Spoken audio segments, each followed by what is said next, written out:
লুকোচুরি খেলবে? লুকোচুরি? কালো মন্ত্রের শেষ উত্তরাধিকারী। গ্রামটার নাম কেউ মনে রাখে না, যারা মনে রাখত তারা আর বেঁচে নেই। লোকেরা শুধু জানে এই গ্রামে ঢুকলে সন্ধ্যার পর দরজা বন্ধ করতে হয়, জানালা ঢেকে রাখতে হয়, আর সবচেয়ে জরুরি, রাত 12টার পর যদি কেউ নাম ধরে ডাকে ফিরেও তাকানো যাবে না, কারণ নাম ধরে ডাকে শুধু মানুষ নয়। এই গ্রামে কালো জাদু কোনো গল্প নয়, কোনো গুজব নয়। এখানে কালো জাদু নিঃশ্বাসের মতো, চোখে দেখা যায় না কিন্তু ঢুকে পড়ে। গ্রামের পশ্চিম প্রান্তে ছিল শ্মশান। শ্মশানের পাশে একটা কুঁড়েঘর। কুঁড়েঘরটা প্রথম দেখায় মনে হবে খালি, কিন্তু কেউ যদি গভীর রাতে কান পেতে শোনে বুঝতে পারবে ওখানে কিছু একটা নিঃশ্বাস নিচ্ছে। সেই কুঁড়েঘরেই থাকতো বুড়ি। সবাই তাকে এক নামেই ডাকত, কালো বুড়ি। তার আসল নাম কেউ জানত না, জানার চেষ্টা করলে বিপদ হতো। আমি তখন এই গ্রামের নতুন, শহর থেকে এসেছি। মা মারা যাবার পর বাবা আমাকে এখানে পাঠিয়ে দিয়েছিল, বলেছিল এখানে তো রক্ত আছে। তখন বুঝিনি কথাটার মানে, এখন বুঝি কিছু রক্ত শুধু শরীরে থাকে না, রক্তে স্মৃতি থাকে, রক্তে অভিশাপ থাকে।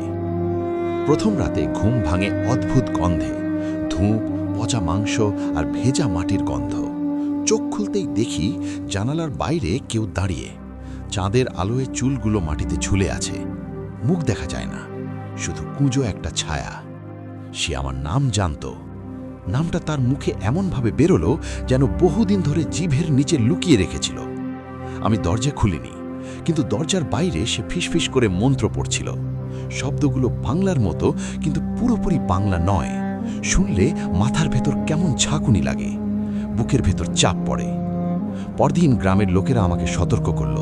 কেউ বলল ওর দিকে তাকাস না, কেউ বলল ও কিছু দিলে নিবি না, আর কেউ ফিসফিস করে বলল তোর আশা ঠিক হয় নাই।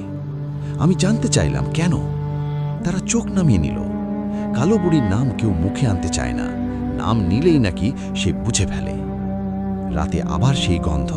এবার জানালার নিচে মাটিতে কিছু আঁকা, উল্টো চিহ্ন, লাল সুতো, মুরগির শুকনো পা, মাঝখানে আমার নাম।